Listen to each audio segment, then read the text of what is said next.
Unsiloed podcast is produced by University FM, elevating the stories of your institution. Welcome to Unsiloed. This is Greg LeBlanc, and I'm here today with Jay Bhattacharya, who is a professor of health policy at the Stanford Medical School, also in the econ department here at Stanford. Welcome, Jay. Thank you, Greg. Thanks for having me. I've been here a long time. Yeah. Well, I mean, I think by now you're somewhat of a celebrity, probably thrust into the public limelight a little bit against your will by recent events. And I'd like to talk about not only the recent COVID pandemic, but also health policy more generally.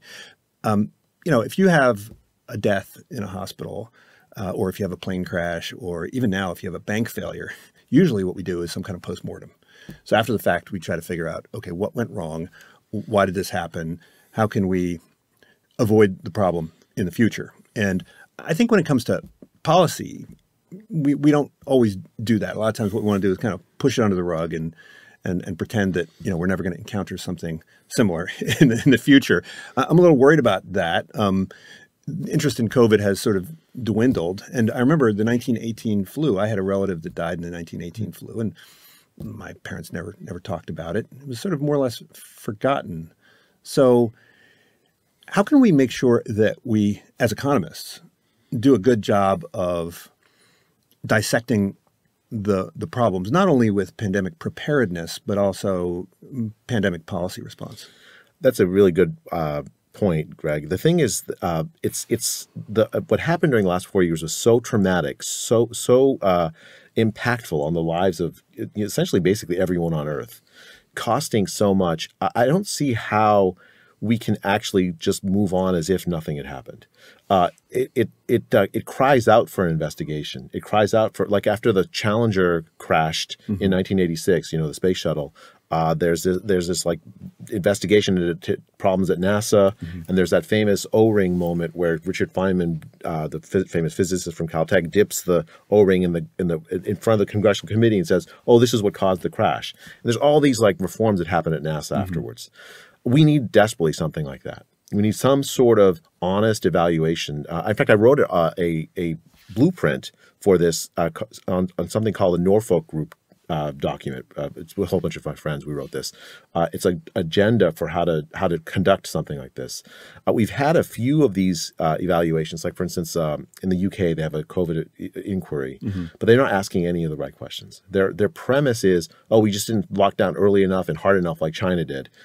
And that's it's scientifically wrong. But at the very least, other alternative views need to be represented. And the kinds of questions that I've been asking, and a lot of my colleagues have been asking about the pandemic response, they just cry out for an answer. Right. Now, setting aside pandemic preparedness and focusing on the policy response, I mean, I teach in a business school. One of the things that we focus on is decision-making under uncertainty. And I think we have to have a lot of empathy for folks that are making decisions in a world where, nothing is really known. But one of the things that we emphasize at least when we teach venture capital, is you need to prioritize what it is that you need to know in order to know what the proper response is. Do you think that we adequately thought through, right, what information we need to know in order to know what the appropriate policy response is? Because we did have preparedness in place, but the preparedness was contingent on characteristics like R naught and IFR and so forth, right? Well, there were two sets of plans that I've seen that existed before the pandemic regarding how to manage respiratory virus pandemics. One were these public health focused plans that were actually quite sensible. Right? The idea was identify people that are high risk, develop countermeasures as rapidly as you can. Don't disrupt the rest of society because that's going to cause more harm than good. Right? That's like the premise of a lot. In fact, even the WHO and the CDC have pandemic plans regarding what to do with pandemic influenza that said don't close schools under any circumstances. Don't do contact tracing for respiratory virus pandemics under any circumstances because they end up doing more harm than good. But then there are also these sort of like what to do in case of a bioterror event kind of plans. And lockdowns are kind of part of that to some degree, at least local ones. And I think the issue was that very early in the pandemic, we treated this as if it were a bioterror event. As a result, we were immune or resistant to answering the question that you just asked. Like, what new information do we need? Well, we have our plan. Let's just follow the plan. I did a study very early in the pandemic asking how many people around here in Santa Clara County, California, had already had COVID and recovered in April of 2020. And the result was very surprising, that there were like 40 or 50 people walking around per person that had been identified with this case that had antibodies. It meant the disease was already much more widespread than we realized. The lockdowns already been, the horse was out of the barn. Right? That was the basic gist of the study. It was repeated by other groups in other areas, finding the exact same answer over and over and over again, that the horse was already out of the barn. But that crucial fact that should have changed what we did, people were very resistant to in 2020. Like we had locked ourselves into this lockdown kind of idea, and we stuck with it, even though new information was coming in that suggested that the kind of pandemic plan that we were following was inappropriate to the phenomena that we were experiencing. Yeah, I remember when Mayor London Breed announced that they were going to do a lockdown in San Francisco. I think she was among the first, and Governor Newsom came in later with some policy responses. And I remember the minute it was announced, I thought, well, what is the end game, right? I mean, as a pause, it might make a certain amount of sense, but usually the reason why you pause is to gather information to figure out what your next move is. But that information was arriving. I mean, at what point did we have a good sense of what the infection fatality rate actually was? I mean, we had that data from the cruise ship, right? We had some good data from Italy. When did we actually have a good handle on how dangerous this virus actually was? So in March of 2020, I wrote an op-ed for the Wall Street Journal. It's the first time I ever in my life wrote an op-ed. I just used to just publish scientific papers for a living, but decided I was going to talk to the public. And I did some calculations with the cruise ship data and with the Chinese data. And what I concluded is we didn't know the infection fatality rate. We were missing a critical number to understand it. Infection fatality rate, there's a numerator and a denominator. Yeah. How many deaths there were that you can attribute to the disease in the numerator, how many people got the disease in the denominator. We knew only about a select portion of the people that already had the disease. We had the case fatality rate, right? Correct. Which is high. It was like 3.5%. It was what the World Health Organization was saying. But that is not the same thing as infection fatality rate, as you know, Greg. I concluded that we were missing that piece of information. So the Wall Street Journal piece argued that we needed to immediately conduct studies, because without that information, how do you make good decisions? Right. And so that's why. And we have methods. I mean, we have techniques that you can do this, right? You just grab a, cell of geography and kind of do a deep dive into that cell, right? That's what we did. So in Santa Clara County, we got a sample of people and checked their blood for antibodies to the disease. Antibodies indicate that you had already had it and recovered, right? And we found that about 3% or 4% of Santa Clara County had already had the disease and recovered. That was 40 or 50 times more cases than people already realized at the time. We did the same study in LA County in mid-April 2020 and found the same answer. Other teams did the same thing over and over again all around the world. There was a study done by a team at University of Chicago in Mumbai and found that 70% of the Mumbai slums had already had COVID. In July of 2020, 20% of the rest of the city. So it's because this is one of those things where the lockdowns which India had protects the laptop class and not most people. It's true basically everywhere you look. There's this sort of classist kind of impact of lockdowns. It protects, to the extent it protects anyone, it protects people who can afford to stay home and stay safe, and that's not most of the human population. So I guess first thing is to know how dangerous was this virus in the grand scheme of things. I mean, if you believed the media at the time, there was quite a bit of alarmism, and indeed for a certain subcategory of the population, it was indeed very dangerous, probably on par with the 1918 flu at its height. But for many people, the risk was quite low. What should we compare it to in terms of other types of health challenges? I mean, we have cancer, we have heart disease, right? I mean, even HIV seems to be still extraordinarily fatal. I mean, at the end of the day, pretty much everyone who gets HIV is going to die younger than they would have if they did not have HIV, right? Yeah, well, HIV, we made lots of advances in the last decades.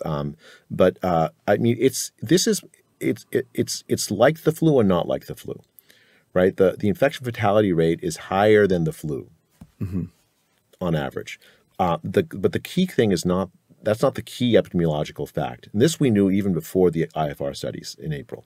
The key epidemiological fact is this very steep age gradient. Yeah.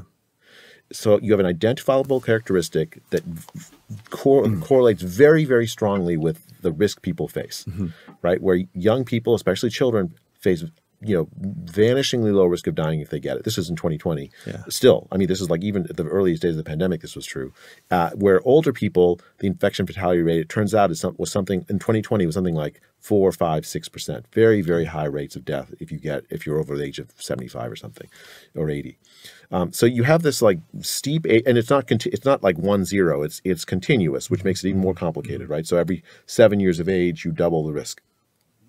Yeah. So it's that fact was known early in the pandemic. From the Chinese data, you could see it. It was clear in the Diamond Princess cruise data.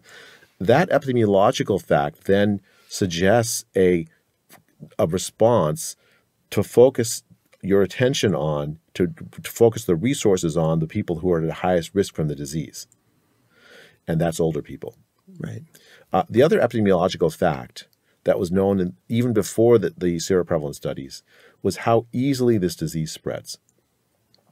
Right? People, I think very, very early on thought it might spread like SARS-1, which didn't spread all that efficiently. It's kind of why it died out in 2003. That's why track and trace worked with SARS-CoV-1, right? Yeah, I mean, I think that, like, if you have a disease that spread like HIV, track and trace is perfect, right? You can remember who you had sex with, right? You might even remember who spit around you, but you're not going to remember who you breathed near. Or you're certainly not going to know who you breathe near, especially if the virus sits in the room and it just stays there, and someone else walks in the room after you've breathed in it.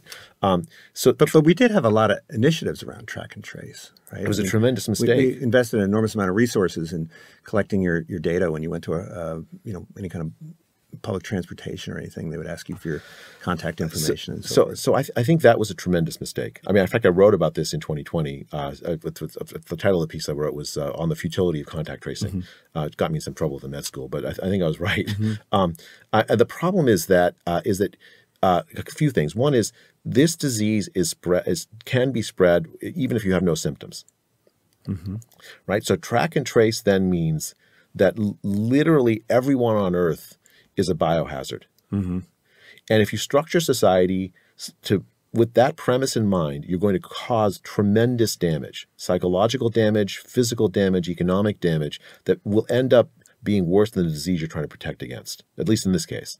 The idea that everyone is suspect, that you need to get tested routinely in order just to participate in the most basic elements of society, especially with tests that if you have relatively low prevalence, you're going to end up with a very low positive predictive value. Well, plus there's usually a 72-hour cycle for the PCR. I mean, there was an enormous amount of resources devoted to PCR testing, which is sort of backward looking, right? It's by the time you get the results, I mean, you've already spread it around. You might now have it when you didn't have it, so it's kind of pointless, right? It is entirely pointless, and then there's these behavioral effects that are entirely predictable as a consequence of it, right? So you're a single mom, you have to go to work to take care of your child. You are forced to take a test, and you find it's positive. Let's say you took a home test. Do you report it? Well, if you report it, all of a sudden you're not going to be able to work, and maybe you don't have sick leave, and you're not going to be able to get payment. Your child's you're gonna have trouble for your child and a contact tracer calls you, right? And you're like maybe you're an immigrant that's here without papers, and you will say, okay, if I talk to this person, are they going to go deport me? Right, they're like even more perverse things, right? Like, so if I'm contacted by a contact tracer, do I like say that I breathed around my worst enemy or something? I mean, there are all kinds of like strange, because if I say that I breathed around them, then they're going to be quarantined.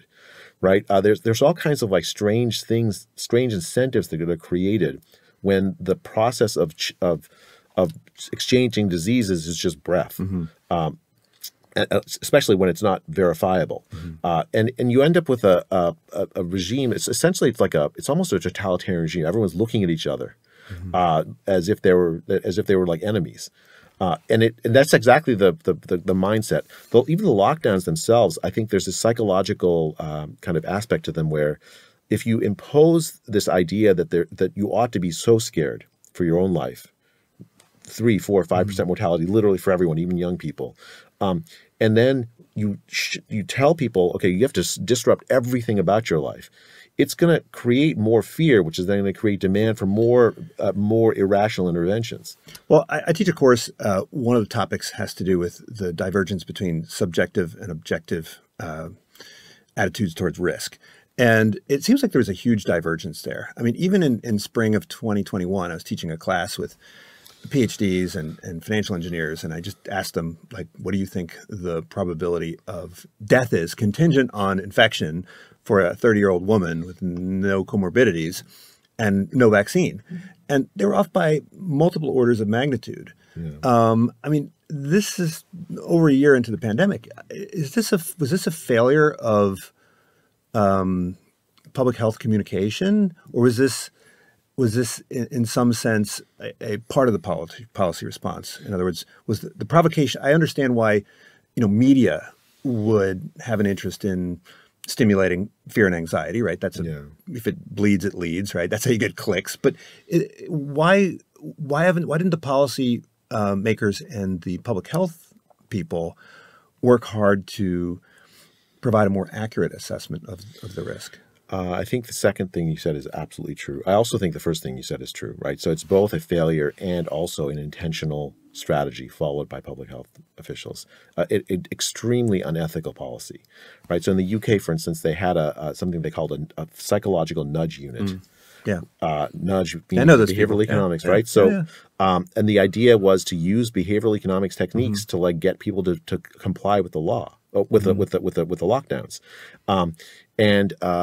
There were, I don't know how to have the other word for it, Greg, but like propaganda ads to create in young people the sense of dire risk. Like there's this ad from Australia of this young attractive woman in an ICU bed who can't breathe. She's like clearly in distress, and the ad is like, COVID is really serious. You better take it seriously. And this young attractive woman, that's just for her is like low risk. Now, just to be clear, this is not a situation. So nudge at its best is all about saying people have improper or incorrect assessments, and we need to get them to sort of correct assessments. So if by exaggerating the risk combined with their natural skepticism, you arrived at a place that was accurate, then I think this nudging would make sense. Yeah. But if it sounds like instead we're going to start with the behavior that we're looking for and then work backwards to the beliefs that we want to instill to get that desired behavior. It's extremely unethical, right? I mean, I think it's one thing if you're saying, okay, well, you probably should contribute a little more to your 401ks or that you should plan for your retirement more, right? And your people tend to be too present focused and not enough long-term focused. Nudges where it's like you have a default where you just put money in from your paycheck. That's one thing. That doesn't strike me as particularly aggressive or coercive. And as you say, it pushes people toward a direction of rational evaluation of their risks. Here, what you have is those same techniques used for a falsehood in order to create compliance with a policy response that otherwise would not gain compliance. Right. So you can see the same thing with in 2020 when there were nascent anti-lockdown protests. The public health community as a whole all screamed, "This is extremely irresponsible. You're endangering public health by marching in the streets." And then when there were the BLM protests, huge numbers of public health officials signed a letter saying this is good for public health because it was a different policy goal. Right. It's not. I mean, I'm against the policy goal of equality races, but like that's a normal person looking at this saying, look, there's just hypocrisy here. right? All that matters is the policy goal, not actually the spread of the disease. And so and I think that for economists and for especially behavioral economists, this is a tremendous danger, right? If the tools of behavioral economics can be used in the service of propaganda in this way, and I believe they were, then we have a major problem in economics, right? The public is not going to trust us and empower us to do the kind of work that we're used to doing if they think that those tools will be used against them. There's like a deep ethical kind of constraint that needs to be imposed on the use of these techniques, and the participation of economists in promulgating these techniques, telling governments about these techniques, I think is a scandal for economics. It still is emerging. People still don't realize it, but it's going to come to fruition at some point. And I would recommend economists get ahead of it.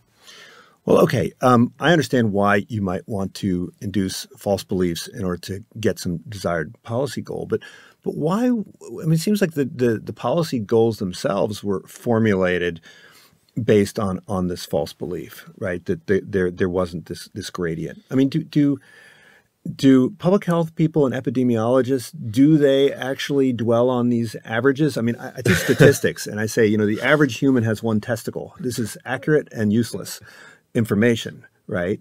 And if you did have a uniform infection fatality rate across the population, that would lead to one type of policy response. And if there's this massive gradient, we would have a different policy response. I mean, you could say that the infection fatality rate of peanuts is a certain number when it's really more of a binary. It's either 0 or very high if you are allergic to peanuts. But we don't treat peanut policy as if it's a uniform danger.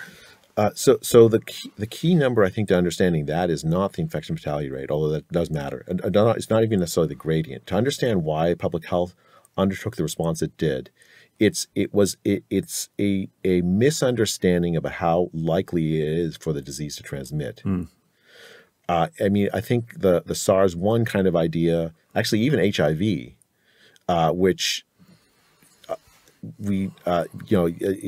HIV contact tracing works, right? Because you can identify who you had sex with, and you can go back and intervene. Yeah. SARS-1, maybe you can see who, like someone who's frankly ill, they're the only ones really spreading it via fomites, so you're gonna be able to tell that contact tracing would work.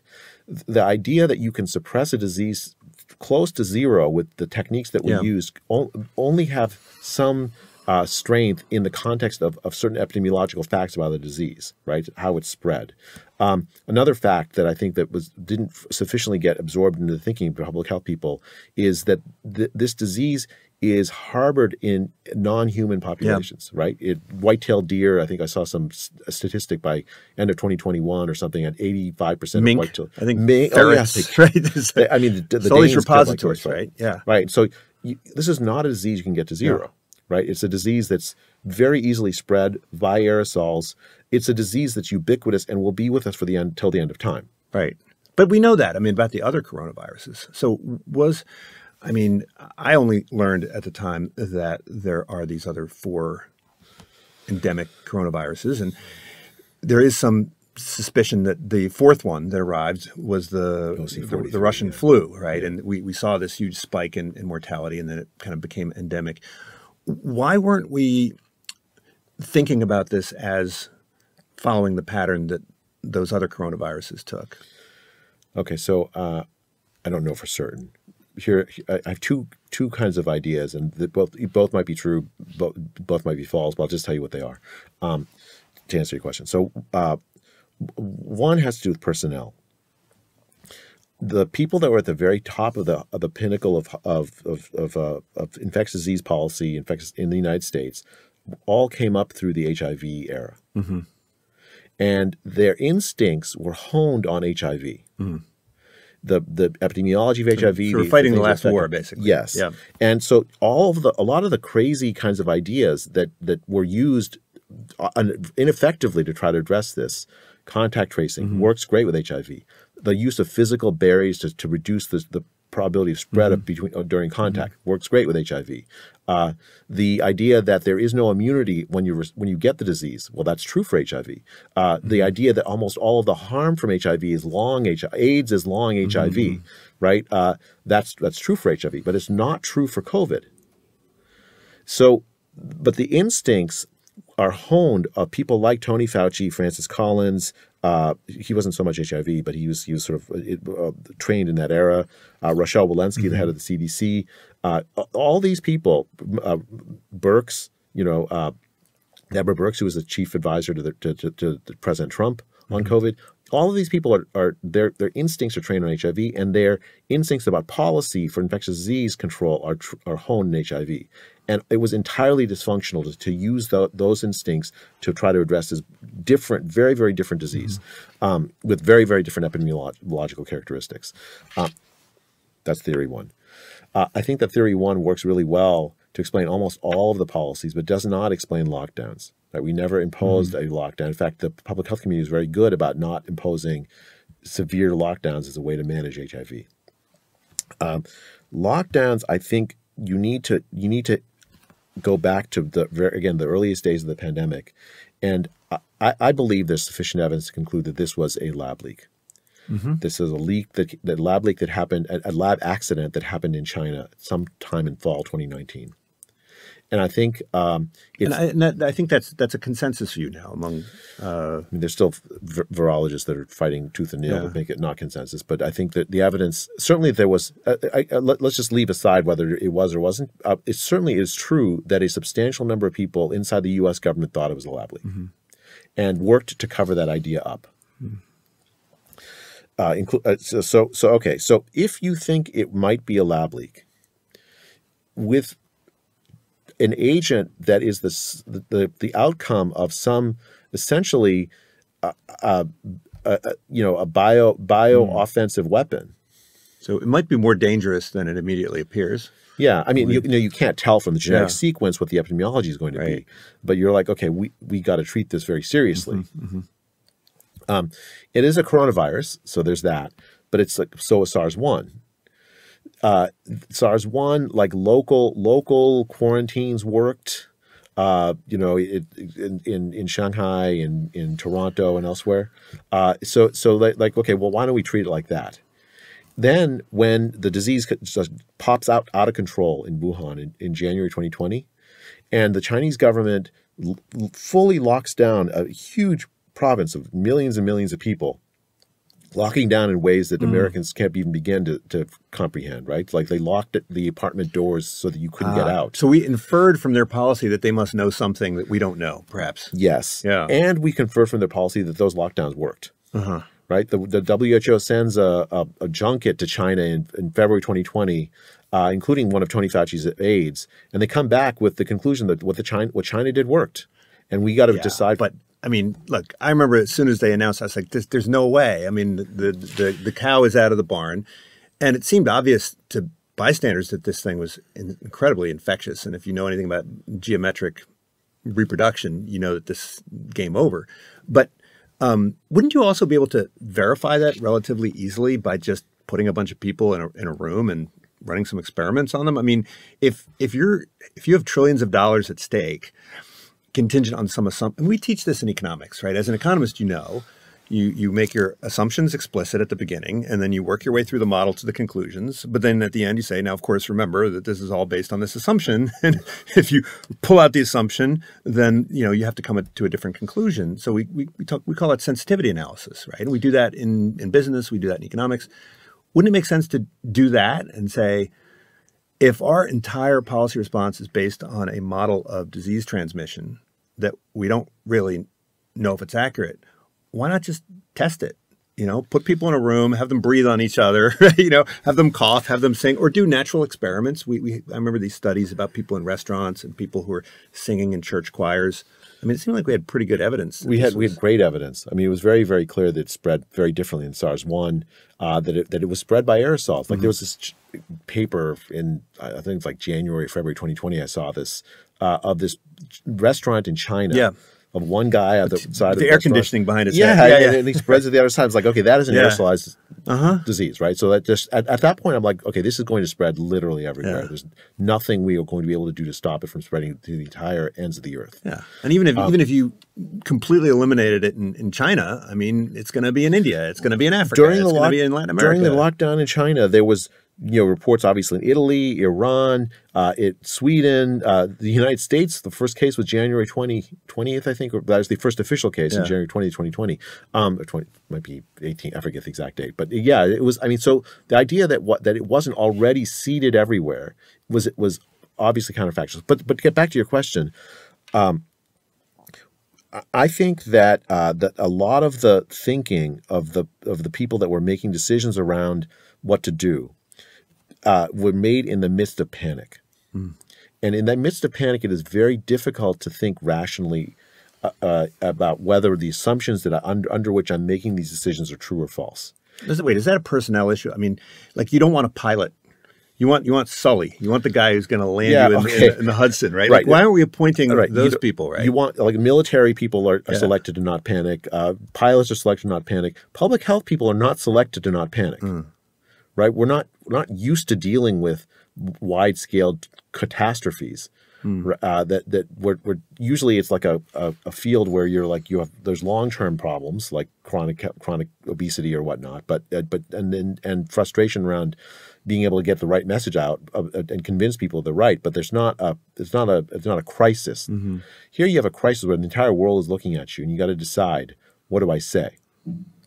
And you tell the president, like, just take Tony Fauci or Deborah Birx, you tell the president of the United States, if you don't lock down, millions of people are going to die within the next month, which is actually exactly what those folks told the president of the United States. I know this because the president of the United States himself told me that he was told this.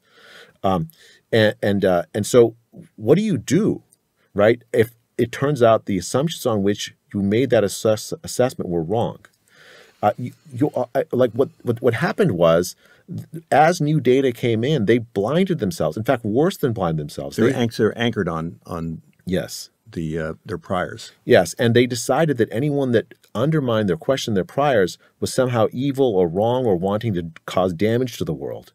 And so they were morally right and just to destroy the reputations of anyone that countered them. But like this seems contrary to what science is all about, right? Everything you do in science is contingent. Every claim you make is subject to refutation, right? That's how we're trained. I mean, was that sort of a minority disposition, or do you think it's more pervasive in the world of science that people are sticky when it comes to? I mean, look, if you've published research in a field and you've made your name in a particular field, then yeah, I can see why you might be a little defensive. But I don't think any of these folks had published research around COVID that they were trying to. Greg, they did something. They did something much more, much worse. Right? They had staked the entire well-being of the world on the idea that their position was correct. They had closed schools. They had closed churches, mosques, and synagogues. They had told people to treat each other like biohazards. They had stopped, basically every single industry from operating. They'd closed nursing homes. They had isolated people in nursing homes so they couldn't meet with their families even if they were dying. They had done a thing that has never been done in the history of the world. And told the leaders of the world that you must do this or else millions of people will die. And so when someone like Scott Atlas comes around and says, look, your assumptions are wrong, it's no longer a matter of science, right? It's a matter of what's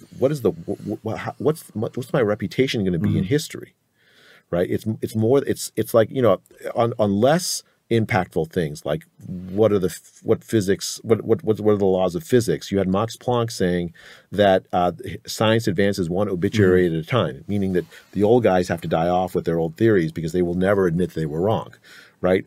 Here you have people who were put into their hands the responsibility for how to manage the interactions of literally billions of people, and they had made a tremendous mistake. And the last thing that they could do is admit that, you can't put the Pandora's box, you can't close it, right? It's already done, it's already closed, it's already opened and about in the world. For them, it was there was no chance of them, especially given the kind of who they were and the way that they'd been trained and thought that they were going to revise in real time when new data came out. Well, now look, you and I both know a bit about cost-benefit analysis, right? And you really want to apply cost-benefit analysis to almost every policy intervention, and indeed, the government usually requires that there be some kind of cost-benefit analysis, at least in the ordinary course of business. And if we apply cost-benefit analysis to the various policy interventions, I mean, very few of them pass muster. But I wanted to ask about how epidemiologists and public health people think about health costs. In particular, why do we focus on deaths? I know deaths are prominent and they are objective. We know somebody's either died or not died, but it's not really as objective as we might think. Why aren't we focusing more on things like QALY, right? I mean, I do a lot of work with pension funds, and the pension fund managers and the actuaries say that COVID made absolutely zero difference to their long-term liabilities, even though we know that there were millions of people who died of COVID. So should we be thinking in terms of QALY rather than deaths and lives? So among health economists and economists, this is entirely uncontroversial, right? The idea is that we care about things not just about death, but about other things in our life, and that we make decisions that sometimes trade off some likelihood of death versus the things we get out of them, right? If we jump out of airplanes for fun, not me, but maybe other people. So the idea that for economists, for health economists, that there are these trade-offs that people make is just inbred into us. In public health, it's anathema to say that and to think that, right? The idea that, especially if the goods that you think of as like people may want are outside of what public health thinks that you ought to want.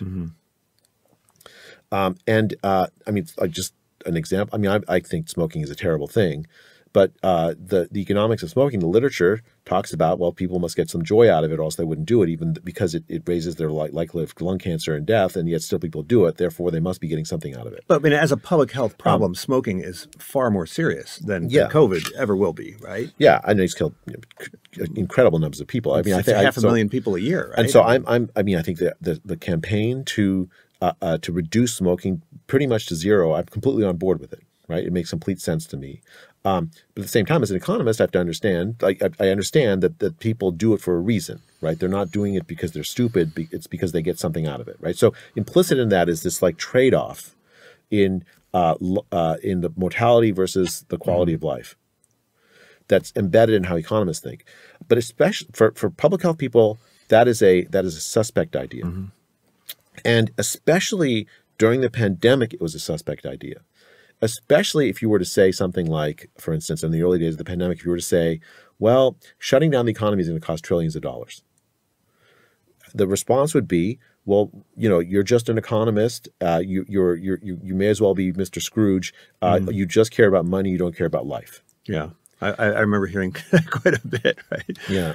But the fact is that if you're spending $1 trying to save one life, then that's $1 you don't have available. Even if all you care about is maximizing the number of people living, you don't have infinite resources. So presumably every $1 that we spent on COVID prevention could have been spent on cancer prevention or heart disease prevention or diabetes prevention. That's the standard health economics argument, which I completely agree with again.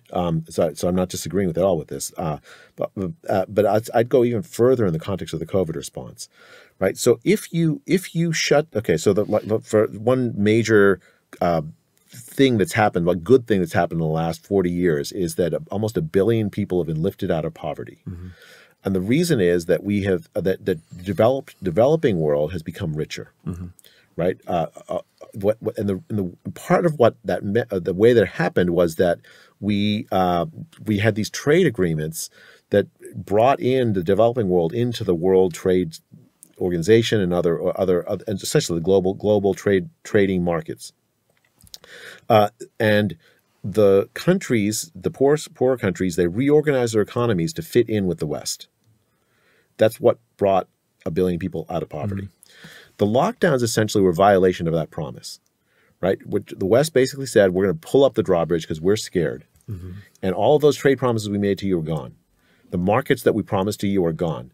And the people at the lowest rungs of world society, meaning the poorest of the poor, became even poorer. And millions died as a consequence of that. On the first day of the lockdown, 500 million people, Prime Minister Modi of India ordered 500 million people to walk, bike, find some way to go back from the city centers where they were working, migrant workers, to their home villages. And 1,000 died en route that day. And the life savings of those 500 million people were crushed overnight. That life savings often consisted of inventory that they would sell on the streets that they couldn't sell because of the lockdown. Right? The World Bank suggested that the lockdowns in 2020 threw 100 million people into dire poverty. The UN estimated that 130 million people would face dire food insecurity. And estimates are that, I don't think it was quite as bad as that, but it was very, very bad. Tens of millions of people faced dire poverty and starvation as a consequence of the economic damage. It was never money versus lives. That money that was lost was lives lost. And the question is, how many lives were saved by the lockdown? I think my best guess, if you gave me a single number, it'd be close to zero. Yeah, that's what I was going to ask you. I mean, even setting aside people outside of the United States, if you look at the number of excess deaths that occurred during this last couple year period, I mean, it seems to be almost exactly what you would have expected if we had allowed COVID to just run free and wild, right? Not everywhere. Yeah. In Sweden, all-cause excess deaths. Sure, but they didn't let it go free and wild in Sweden. They did do things, but I'm saying what they didn't do was destructive things. Right. The reason why we have high all-cause excess deaths, continuing high all-cause excess deaths in the United States, and Sweden didn't, is because of our response. Right. A lot of the deaths now, 2022, 2023, are in younger people, and the deaths are not COVID. They are overdoses from drugs. Right. They're depression and suicide related kinds of dysfunction. Right. So if we're going to evaluate the cost of COVID versus the cost of the intervention, I mean, that's a difficult thing to untangle. But presumably the number of deaths that occurred because of the intervention offset the number of lives that may have been saved because of the intervention. Is that right? Yeah. So the question is not exactly how many people died of COVID versus how many people died of lockdowns, because that's the wrong comparison. Because the right comparison, the delta, the number that were saved as a consequence, exactly. as a result of the incremental increase, right, due to these other factors. Right. So right, exactly. So how many? Thinking on the margin. I mean, it comes natural to us, right? Exactly. Yeah. It's weirdly controversial. Yeah. I'm sure you see this when you're teaching, Greg. It's it's hard to get people to really absorb that thinking. Well, no, I've had people when I challenge people on, was the $7 or $8 trillion worth it? They say, well, look how many people died. Therefore, it was definitely worth it. But that's the wrong comparison. Right. Yes, indeed, it's serious. But the question is whether or not that money is actually making a difference. So millions of people died of COVID. COVID is a terrible disease, right? The infection fatality rate being lower than the case fatality rate doesn't change that fact. Millions of people died of COVID. So it is a thing that is worth taking seriously. That's what you take from that fact. Right. The question, though, is: are the interventions that we are imposing, will they reduce the burden of disease? What harms will they themselves impose? Well, that's going back to first principles. I'm trying to remind yourself, what is the objective here? Right? What is the goal? Right.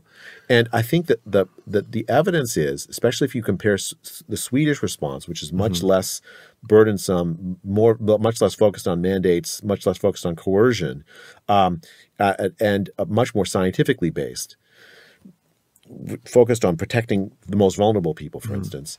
They made mistakes, but by and large that was the kind of the policy. The results are really clear, right? They saved human life. All-cause excess deaths that are lowest in Europe is Sweden, compared to their neighbors, compared to Finland, Norway. They had lower all-cause.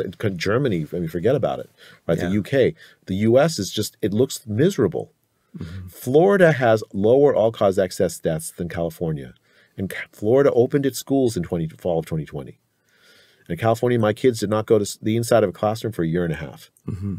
Well, people didn't go to school. They got lower education. This means lower life expectancy. And so if our definition of a death caused by something is shorter life expectancy, then couldn't we say that those people were, quote, killed by the intervention? Yes. Even if it happens 20, 30 years later? I think it's entirely fair, right? So like there was actually an estimate by Dimitri Kostakis, who's the editor of JAMA Pediatrics in 2020, applying estimates that have been put out by that have been developed in the health economics literature about how changes in schooling, years of schooling, what effect it had in long-term life expectancy. And he estimated that we'd stolen 5.5 million life years from American children from just closing schools in spring of 2020.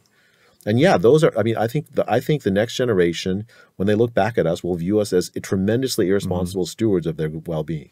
Well, that's why I was getting back to the quality idea, because, you know, the lives saved were presumably older people. The lives destroyed were presumably younger people. And so even if we thought there was a wash there, if you calculate based on quality, it would be severely negative. Yeah. And so even if somebody says, you can't put a price on human life, I'm willing to spend an infinite amount of money to save a human, no one would argue that you should spend an infinite amount of money to kill people, right? Yeah, I mean, I think that's the thing is like I don't think it was dollars versus lives. Like, I mean, I do think that the dollars were entirely wasted, and if it was dollars versus lives, it wouldn't survive the test you just suggested. But I think it was even more than that. I think it was just we actually harmed people. Actively negative, like the negative utility effect is just enormous, just in terms of lives alone, right? I think we kill people with response. Now, people talk about long COVID. I mean, is there also long COVID intervention? I mean, you see all these trends about mental health and so forth. I mean, are those sort of the aftershocks of some of the interventions? Should we be worried about ongoing public health problems associated with the interventions? Yes. I mean, the CDC survey in July of 2020 of mental health in this country found that 1 in 4 young adults in June of 2020 had seriously considered suicide. 1 in 4 young adults. That is going to have long-term and has had long-term consequences. The level of anxiety and depression in young people is off the charts. And I don't see any way that we are directly addressing that. And it will have negative consequences for a very, very long time. I think the learning loss to young people is something that people are just now starting to realize what the consequences are. There's a colleague of mine, Rick Hanishek, who did an estimate that it's going to cost the young generation on the order of, I forget the number, but it's like in the order of trillions of dollars over their lifetime. The learning loss. So it's the hangover from the policy is tremendous. You asked about long COVID. The thing about long COVID is let's say that that it's a very, very high rate that you get COVID and you get some of the symptoms of long COVID. I believe some of those rates are overestimated. I don't think it's zero, but I don't think it's as high as people say. But I mean, is it similar to long flu or other? Yeah, it's very, very similar. In a sense, it's like other post-viral syndrome, right? But let's say that those costs are high, and some economists have done some back of the envelope calculations suggesting they're very high. The question isn't how high those costs are. Again, it's marginal. It's on the margin. What could we have done to prevent it? We don't have a technology preventing it. The technologies we deployed to try to prevent it actually caused tremendous damage, actually caused harm. The economics does not. The economics would lead you to say, don't do harmful things that'll make things worse. Right? That's not even that's just common sense, right? There's not even a trade-off. It's just don't do bad things. And no matter what you think about how bad long COVID is, it does not justify lockdowns because the lockdowns do not prevent long COVID. I'm not even sure the evidence is that the vaccines prevent long COVID. It's very equivocal. So the question of long COVID is not germane to the question of were lockdowns the right or wrong thing to do. Well, getting back to this idea of thinking on the margin, I don't know what the current estimate is of cost. There's different ways to calculate it, and maybe you can have a number. I know Larry Summers had a number a while back, which was $7 trillion in the U.S. alone. I think a lot of it depends on whether you count the GDP, right? So if you're spending a lot of GDP on, plexiglass barriers and stuff, should that actually count as a cost, right? If you look at the delta on the GDP, it's going to be an underestimate of the total cost. But if you had this massive budget as a public health official and your goal was to minimize the harm to COVID, why wouldn't you think like an economist and say, I could save a whole lot more lives if I devote the resources here as opposed to over here? Where do I get the biggest bang for my buck? I mean, wouldn't you as a policymaker want to know this intervention over here is going to save this many lives per dollar, this intervention over here is going to save this many lives per dollar, and so forth, which would lead, I think, logically to the proposals that you had in the Great Barrington Declaration. Yeah. Well, I think there's a long, complicated history of the relationships between economists and public health people that's not particularly good, actually. And it partly is the ideology of public health is very, very deeply anti-capitalist.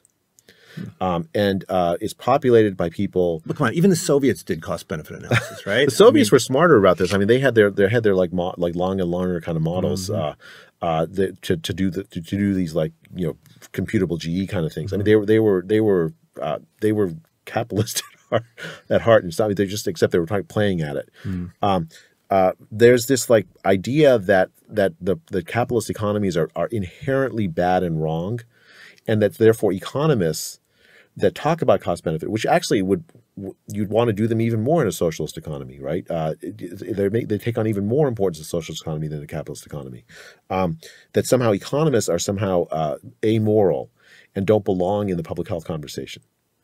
And I think that sort of enmity between public health people and economists played itself out pretty sharply. But I have to say, like, I'm now painting economists as sort of the good guys. I actually don't believe that's true. During the pandemic, most economists failed.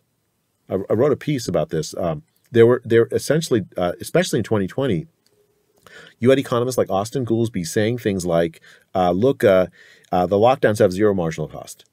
Everyone's so scared they would lock themselves down anyway, so whatever happens can't be attributable to the lockdown. That's a tremendously classist thing to say, right? Only a small fraction of the world's population could abide a lockdown. They wouldn't have locked themselves away voluntarily. It took police action, dramatic police action, dramatic action by economists or by governments with propaganda and psychological manipulation to create the conditions where people would be willing to lock down. Those are policy choices to be made, right? Not things to be hand waved away. And economists there's some great exceptions, so I don't want to like paint with too broad a brush, but economists during 2020, by and large, agreed that we were marginal to the conversation. We put ourselves out of the conversation. Yeah, I mean, this is a conversation that I think could have used a lot more voice from economists. But I agree with that. We can talk about the vaccine. I mean, this seems to be one success story, right, that came out of the pandemic. This idea that we could design a custom vaccine in such a short amount of time. I mean, it was really, really remarkable. Do you think that the benefits of the vaccine were a bit oversold? I mean, in an ideal world, it would have been like the smallpox vaccine, right? Where, you take the vaccine and you never have to worry about this thing again. But I think we knew already that this wasn't like smallpox, right? That this was something that was mutating at a very high rate, and that, at least based on our experience with the other coronaviruses, it seems like something that, you're going to get this on a seasonal basis, even if you have prior immunity. So, okay, so there's a couple of things embedded in that. And so for just broadly saying, I think the vaccines were good, but they were not an unmitigated good. And but they're more like a flu vaccine than a smallpox vaccine, right? So let me. I gotta set this up. So first, this is one of the things that I think I got very, very wrong early in the pandemic. I did not think early in the pandemic it was possible to develop a vaccine so quickly. Like the history of vaccine development, it would take a decade, I thought. And I got that wrong early in the pandemic, right? So and so when the vaccine came out in December of 2020, I was really happy. I was like, okay, I'm glad.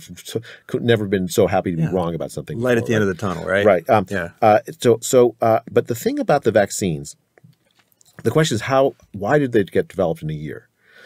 Part of the answer to that is that there had already been tremendous work on vaccines for this virus on day one. Like the vaccine target was developed a week after the sequence of the virus was published.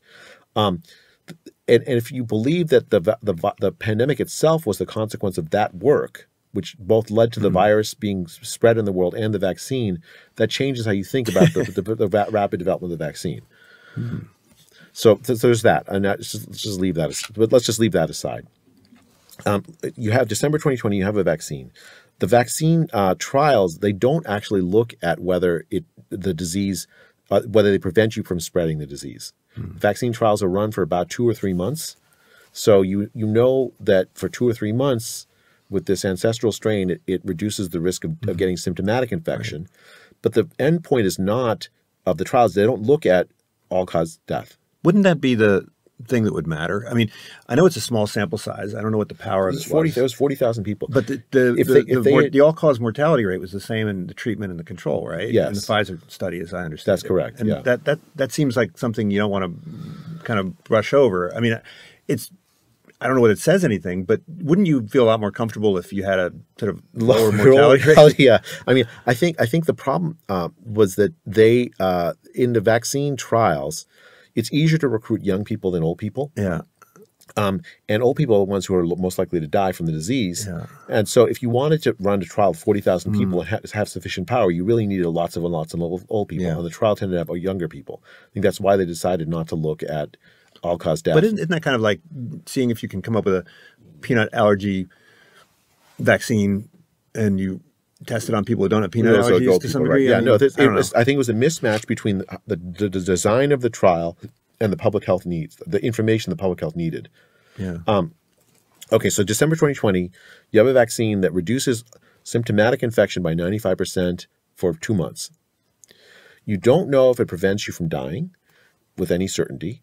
You don't know if it stops you from getting and spreading COVID. For certainly not longer than 2 months, right? By the way, they could have made the trial to check very easily for whether it stopped you from spreading COVID, because they could have just tested the spouses of the participants, and if the vaccine arm had lower rates of disease among the spouses than the treatment arm, then it stops the spreading. Well, they could have done a lab experiment instead of a field experiment too, right on top of it, where they put them in rooms with other people. I mean, so there's some. I mean, like people are very touchy about those kind of the ethics of those kind of challenge trials. But that's, I mean, why? Why didn't we do challenge studies on these things? I mean, we send people out to war. I mean, for crying out loud, we send people into battle. Why are we afraid to? I mean, even there were, I think, hundreds of thousands of volunteers who said that they would participate in challenge trials. Ironically, that they actually don't. In the last year, I think they've done challenge trials of COVID, and it found it very difficult to infect people with COVID, even intentionally.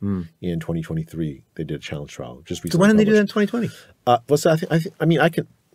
Okay, so let me just tell you actually, I was going to say I was going to do some disclaimers. I don't really believe this, but I kind of do believe this. I think if you have a new disease and you really don't really know, it's ethically different that I give it to you intentionally than if you just happen to get it. But it's it's a war, right? I mean, when we're in a war, we send people into battle, right? And sometimes we draft them. Yeah, I mean, okay. I mean, I don't know. I mean, I think that as someone who does this kind of scientific work that requires sometimes volunteers for a living, if the volunteers have the idea that I might be willing to harm you, you're going to get fewer of them in the long run. There are longer term consequences of that kind of I mean, so I think that even leaving aside the ethics of it, which I really strongly believe are right, there are also sort of consequentialist kind of arguments you could make for not doing that, just in terms of like the long term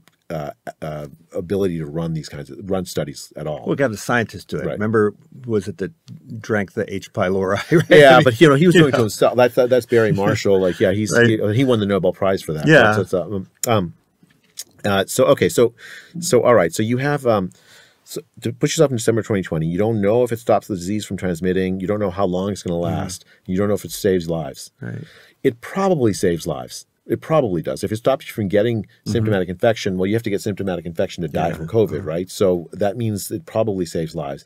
But the absolute benefit is going to be most for the people who's highest risk, so older people. And the absolute benefit is going to be very, very low to the people who have the lowest risk from dying from COVID, which is young people, right? So what should you do with that information? That's what you have. You can't go back in time and redesign the study. What public health people did was they assumed that even though it wasn't in the trial, that it was going to stop you from getting and spreading COVID. They forgot about the vast number of animals that got and spread COVID. Dogs, cats, deer, mink, and decided that if we just have a sufficient fraction of the population meet some made-up herd immunity threshold that are vaccinated, then the disease will go away. And they recommended to governments that that they discriminate against the unvaccinated, right? Vaccine mandates, vaccine passports, as a way to pressure people into taking the vaccine that didn't want it, and many for whom it was like very, very low benefit. Especially if you'd already had COVID and recovered, it was very low benefit because the marginal benefit of the vaccine is lower because immunity after COVID recovery provides pretty complete protection against both getting the disease again until the next variant and also against dying if you get COVID. It reduces the probability of dying more than the vaccine does, according to some studies in Israel that were done after the vaccine rollout. So you have this sort of mismatch between what the evidence is saying and the policy that they do, right? The vaccines are essentially, so instead of a policy of saying, let's recommend this very strongly to the highest risk people. In fact, I argued that in a Wall Street Journal piece in December of 2020. Let's vaccinate the old. Let's make sure we prioritize. Back then, they were still arguing about whether they should vaccinate healthcare workers first, or young people first, or minorities first, as if those were the high risk people when it's really old people that were dying from this disease. So I recommended let's prioritize vaccinating literally every old person on the face of the earth, because that's who's the highest risk. That's how we're going to save the most lives with this vaccine, which we're in limited supply then. And especially if you have scarce resources for the vaccine, focus it on people who've never had COVID before, because that's where you get the most marginal benefit. Actually, there's a congressman from Illinois who yelled at me in Congress about this when I testified in Congress, because I'd written an op-ed saying in Indian Journal saying we should focus the vaccine efforts in India for the scarce resources in January 2021 on people who'd never had COVID, older people who'd never had COVID before. That was, I think that was the right strategy. That would have been the right strategy. Then the vaccine would have been a pure boon. Instead, it was the premise that we could use the vaccine to stop the disease, wipe it off the face of the earth if only everyone got it, was the policy goal that was adopted in 2021 by governments around the world. And it was a tremendous mistake. What's happened now is that low-risk populations were forced to take a vaccine that they probably didn't need. And there were vaccine injuries that happened that governments suppressed the discussion of. There was a massive censorship campaign to suppress the discussion of vaccine, even true vaccine injuries. Because the idea was that if people knew that there existed vaccine injuries, that they wouldn't take the vaccine, and you needed a sufficient fraction of people to get it to get the disease to go away. And now I think what we're seeing is the consequences of that. I've never seen in my life, in my professional life, such a high level of vaccine skepticism, not just about this vaccine, but all vaccines. And as far as I can tell, I don't see why a regular member of the public would trust public health when they rather than responsibly reporting and taking action on the scientific evidence that was available at the time, they vastly overread that evidence, misread the evidence, and then adopted unethical procedures that violated their informed consent to induce them to take a medical procedure that may or may not have been to their benefit. Now, the other thing that was puzzling is how acquired immunity was downplayed. Right. I mean, in many diseases, when you get infected and then you recover, right, you move into the R part of the SIR model, And so you no longer pose nearly as much of a threat, and you're not as vulnerable. So it seemed like if operationally, I mean, if you're trying to create a population that's no longer vulnerable, you want to move people kind of into the recovered category as quickly as possible. But people didn't really think that it made sense to treat them differently, right? And earlier parts of our history, remember the yellow fever in New Orleans, they used to have these immunity passports. And I think at the time, this idea was discouraged because it would have created sort of a two-tier society. But then later with the vaccine passports, we did sort of the same thing. So why wasn't acquired immunity taken seriously by public health officials? And yeah, I think the first of all, I agree with the criticism of this idea of immunity passports. I think creating that kind of two-tier society, distinguishing clean and unclean, is inherently bad policy. We shouldn't have done it with the vaccines. I don't think we should have done it with immunity. But leave that aside. The question about why immunity after COVID recovery was downplayed, I think part of it, in 2020, the idea was downplayed, or actually, if you mentioned it, you're some sort of misinformation spreader. Even as the vast evidence was coming in about very strong immunity after COVID recovery, the idea was that if people thought that they were immune, they would not comply with the orders. They would not comply with the lockdown orders. If really COVID's low risk to me, and which it is if I'm already had recovered from COVID, why should I abide by a lockdown? Like, I'm not at risk I'm not at risk of dying from getting COVID, and I'm very likely not at risk of spreading COVID because until there's a new variant, you're probably not going to get it again. I mean, there are exceptions, but that's the general rule. So I think again, it was the psychological need. The psychological thinking of like, if people think that they are low risk, they will not abide by the orders. I think that was a central reason why. And then when the vaccine passports came out, and the question was, should we account for immunity after COVID recovery in deciding whether to you need the vaccine or not? I mean, there are public health people that you see them talking about this, like, oh, it's just too difficult to like administratively to take into account whether you have had COVID and recovered. Therefore, everyone just should get the vaccine. I mean, it's so unethical to tell people that they need something when they don't necessarily, as if the marginal benefit were high to them when it's not high to them. It's unethical to say there are no marginal costs to taking a therapy when there are some marginal costs.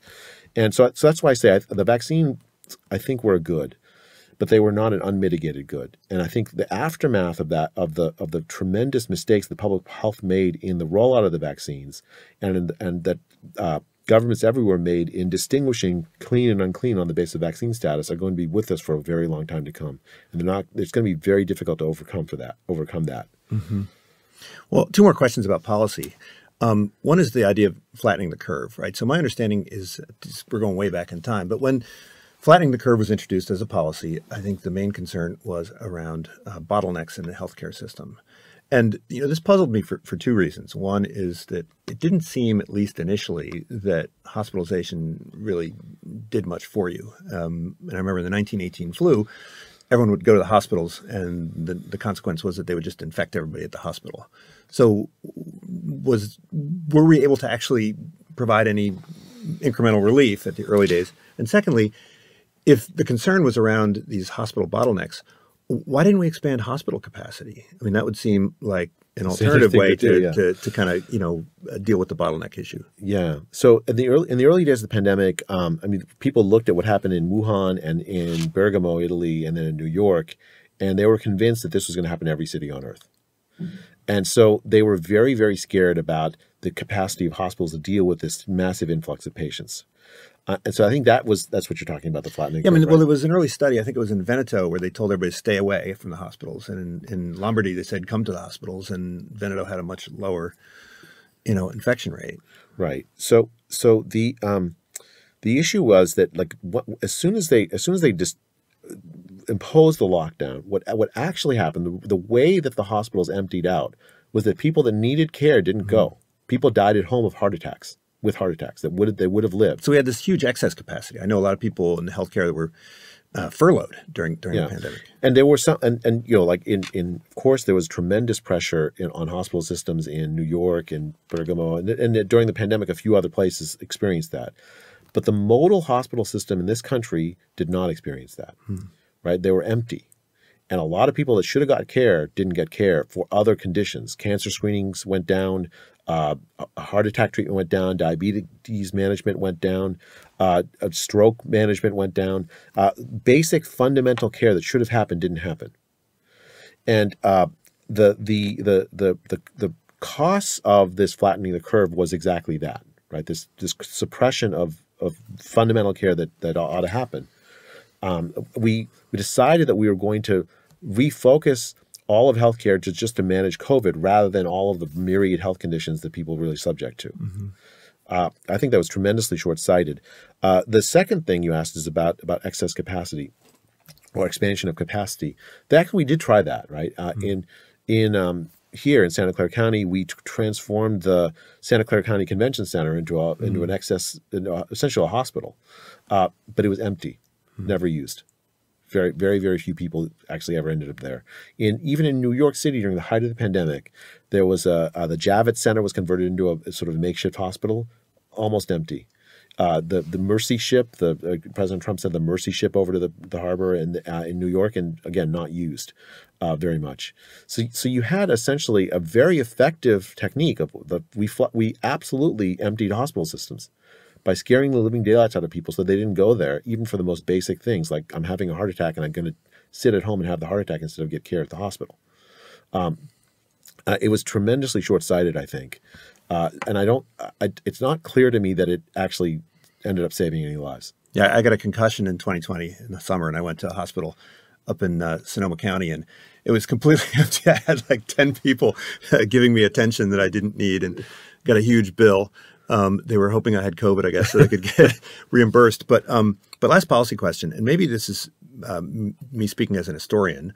A lot of people thought I was absolutely nuts when I brought this up at the time, which is the notion of variolation. So in smallpox, right, before there was a vaccine, they would use variolation, exposure at a very low dose to the pathogen in order to stimulate the immune system.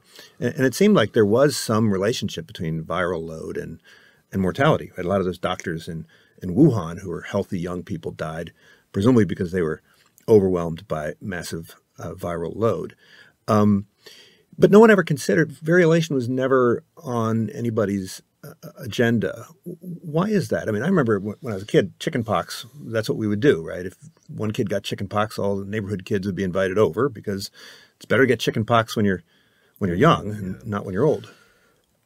So I think the evidence on low dose, the dose of COVID exposure versus like the severity of illness. I mean, I looked at that evidence, and there's some studies like what you said, and then others were like it was much less convincing.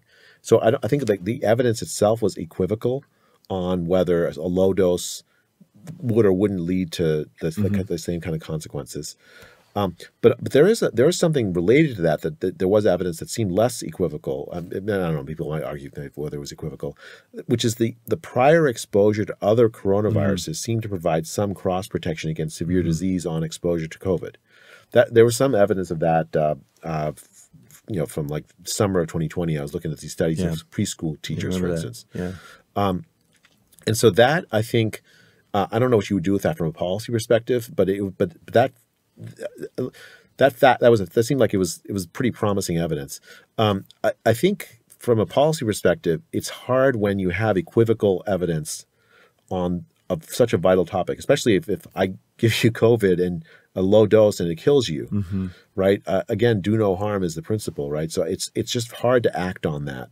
But I mean, if we did infect intentionally, and this is why people think it's a little crazy, but if you infected all the young people intentionally and just got it over with, right, then they would pose much less of a threat when they're spending time with their elders, right? But see, I think that you don't even need to do that really. The young people are going to get infected no matter what you do, right? It's not possible to stop people from getting this disease. it's not like chickenpox in the sense of like the chickenpox it's spread. It's basically once you're infected, it's inside of your dorsal nerve roots forever, right? And so you have a population of people that are entirely taken out of they're in the R bucket of the SIR model for basically forever. Here you have a group of people, older people that are really, really high risk. You have younger people. It's going to be messy, and intentionally infecting someone's going to have to do the intentional infecting. It's gonna spill. I don't know. I thought we just took Las Vegas and all the college all the college kids could go there in the summer, start school in the fall. Greg, professors all be safe because we'd know that all the students had already had it and we would be good. One of the criticisms of the Great Barrington Declaration was, well, look, what are you going to do about older people living in multi-generational homes with young people, right? And that's actually a major problem, right? Because but I do think there were answers to that, right? So, for instance, you could have used public health resources to offer older people who are living in that situation, when a young person in the household says they've been exposed, offer a hotel room, a temporary while you're. Right. I mean, there are things you could have done. What we did was the opposite. What we did was we said, all you university kids, go home. Yeah. And we created multi-generational homes out of whole cloth, right? So I think that the living circumstances of the people, the risk that they impose to impose on more vulnerable people does matter. And so in the context of that, the intentional infection. So I think the question then is as a society, what do we do? I think the right thing is we actually have embedded in the DNA of our society, young people just interact with each other. That's just normal. We don't have a technology to stop them from interacting with each other, not in a free society anyways. And we shouldn't be using unethical means to try to get them to stop interacting with each other. It's a good thing for them developmentally to interact with each other. It's a great evil to stop them from doing that, right? And that would have incidentally spread the disease among them. Fortunately, and this was one of the biggest reliefs when I saw the epidemiologic data, how low a risk it posed to young people, because I have 3 kids and I care about children.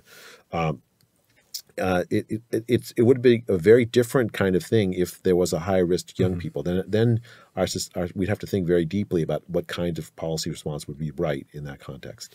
Well, last question, and I guess it's got 2 parts. I mean, what does the last 4 years tell us about the underlying vulnerability of Americans to these kinds of health shocks? I mean, we had one of the highest mortality rates, excess death rates in the world. And I think it says something about the underlying metabolic problems and inflammation problems and health issues of our population.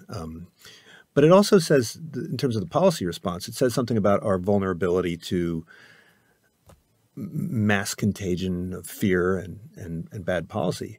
Is there any way that we can address those underlying vulnerabilities?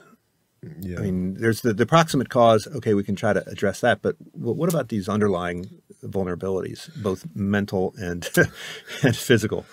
Well, I think that there's the physical ones which you laid out really well. Our society is unhealthy. We have 40% of our population is obese, some fraction like that, very high fraction, and increasing. We have a tremendously high rate of diabetes. The metabolic syndrome, I think, is the most important health problem in the United States, and we've been terrible at dealing with that. I studied it for a living actually before the pandemic, and I didn't fully grasp how important that was in the context of shocks like this, right? I think is one of the major reasons why the United States had such a poor response to COVID. Public health, a real, honest, responsible public health would think of ways consistent with our traditions to deal with that. Public health during the last 25 years or so, they've dealt with that essentially by shaming people, by saying, "Oh, you shouldn't eat that." They've adopted nutritional advice and other advice that seem to me based on very shaky science. The low-fat diet, just for instance, right? So, and I think a lot of the problems of that, you can't put it at the foot of public health, but public health hasn't really helped. Whereas I think if a responsible public health that actually where people trusted it public health could have a tremendous effect. I mean, I look with envy at the Swedish public health authorities, right? People trust them, and they kind of listen to them because they trust them, because they're honest with them. When they get things wrong, they say they got it wrong. When they got it, they're seem like a model public health agency or group. I think the United States could really use such a thing like that. The other thing about the unhealthiness of our society, our healthcare system, I mean, again, I studied this for a living before the pandemic, but I didn't really fully understand how dysfunctional it is until the pandemic. It almost seems like it's more aimed at benefiting itself than it is at benefiting the people it's supposed to take care of. You saw that very sharply during the pandemic, that we valorized the defense of healthcare systems over the care of people. And the economics of it sort of push in that direction, I think, where there's we spend 2 to 3 times more, on the order of, like, let's say 2 times more per capita on healthcare than most developed countries, and we don't get much from it. Mm-hmm. And the role that the healthcare systems played in the shaping of public policy, I think, was pathological during the pandemic. I think like, for instance, just to give one very, very clear example, you had Andrew Cuomo sending COVID infected patients to nursing homes because hospitals told them that they need to be emptied. Mm. Let's defend hospitals rather than vulnerable people was the priority. So I think that the pandemic, in some sense, I guess, is in a very narrow sense, is a blessing. Like, it's pointed us to problems and real problems that no one can now deny that we have, and provide an opportunity for us to address them, the fundamental ones. It's going to be in the backdrop of a population that's aging. So it's going to be, the degree of difficulty is going to be very much even higher than if we'd worked on this like this 40 years ago. But it's a problem we absolutely have to solve.